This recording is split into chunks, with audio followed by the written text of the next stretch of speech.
Hi friends, sorry பார்த்தீங்களா? நம்மளோட Dola silk saris Banarasi பார்டரோட வந்திருக்குங்க. ஸோ இந்த பார்டர் தான் சாரியோட ஸ்பெஷல். அண்ட் பாந்தினியோட ஜிக்ஸாக் வந்து கொஞ்சம் டிஃப்ரெண்ட்டாக வந்திருக்கு இந்த சாரீஸில். பல்லு அண்ட் ப்ளவுஸுங்க 670ங்கிற பட்ஜெட்டில் சாரீஸ் வந்திருக்கு. கலர்ஸ் இருக்கு பார்க்கலாம். நெக்ஸ்ட் கலர் பாருங்கள், green and blue. Pallu and blouse. சாரியோட லுக் இப்படி வரும். Next pink and violet combo. Pallu and blouse. சாரியோட லுக் இப்படி வரும். நெக்ஸ்ட் இஸ் கிரே அண்ட் பிளாக்ங்க, சூப்பராக இருக்குது combo. Pallu and black blouse.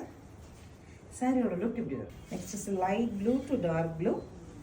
பல்லு அண்ட் ப்ளவுஸ். சாரியோட லுக் இப்படி வரும். So this is the final colour, பிங்க்குங்க, அழகாக இருக்குது. ஸோ இதில் பனாரசி பார்டருங்கிறத ஸ்பெஷலுங்க. 640ங்கிற சூப்பர் பட்ஜெட்டில் சாரீஸ் வந்திருக்கு. ஸ்க்ரீன் பாட்டமில் இருக்க ஆன்லைன் நம்பருக்கு ஸ்க்ரீன்ஷாட் பண்ணி உங்களுக்கு பிடிச்ச சாரீ நீங்கள் வாங்கிக்கலாம். நம்ம இது வந்து சாம்பிளாக ஒரு செட் மட்டும் லான்ச் கொடுத்துருக்கோம் இன்றைக்கி. தேங்க்யூ.